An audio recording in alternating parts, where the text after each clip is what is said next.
There is a story in the New Testament that speaks to the heart of human purpose. It's called the parable of the talents.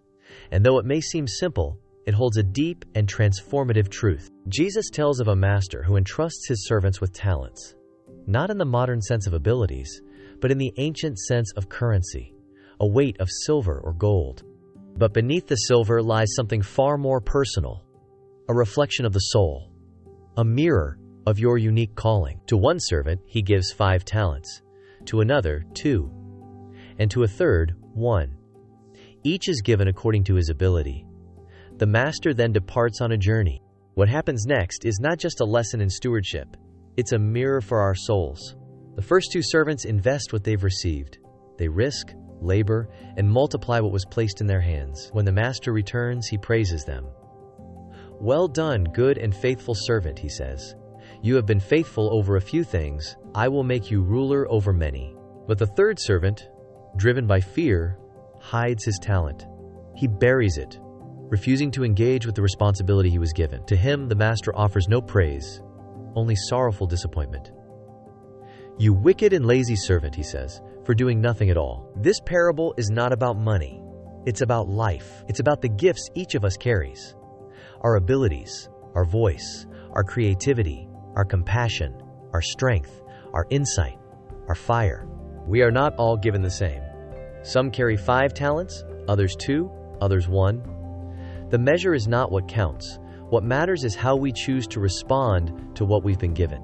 In a world obsessed with comparison, this parable whispers a forgotten truth. You are not meant to be like anyone else.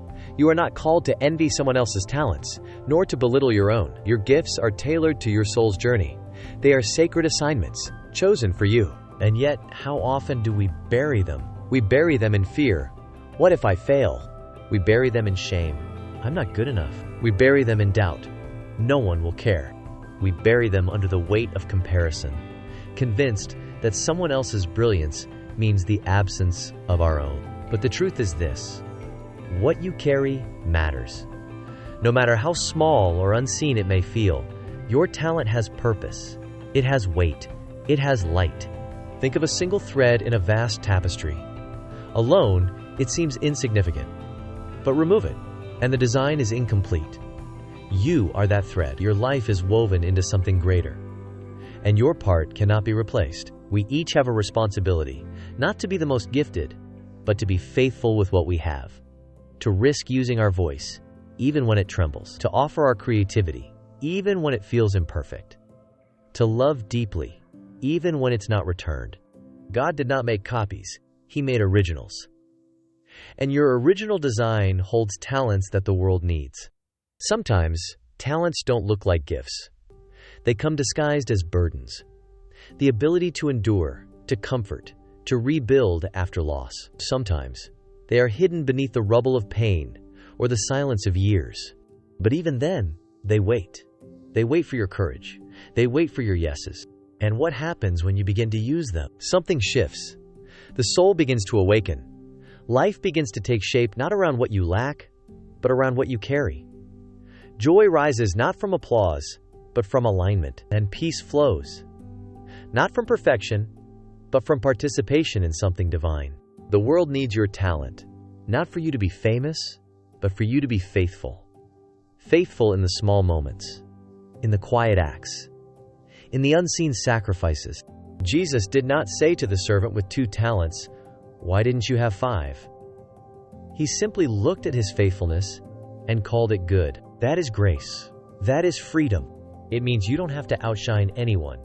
You only have to shine in your space. And when you do, when you give from the depths of who you are, something eternal takes place. What was once dormant begins to multiply, not just in you, but through you, into the lives of others, into generations.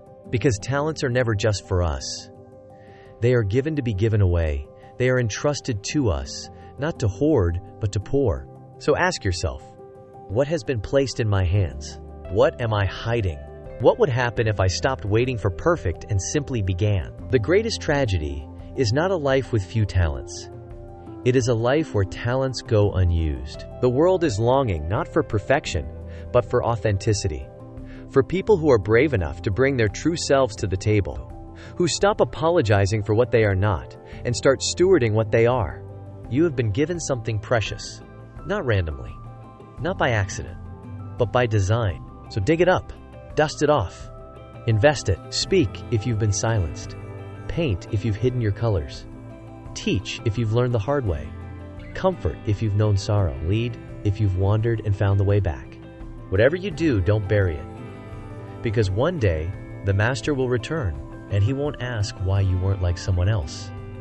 He will ask what you did with what he gave you. May your answer be this: I risked, I tried, I loved, I failed sometimes, I gave all I had, and I did not bury it. Well done, good and faithful servant.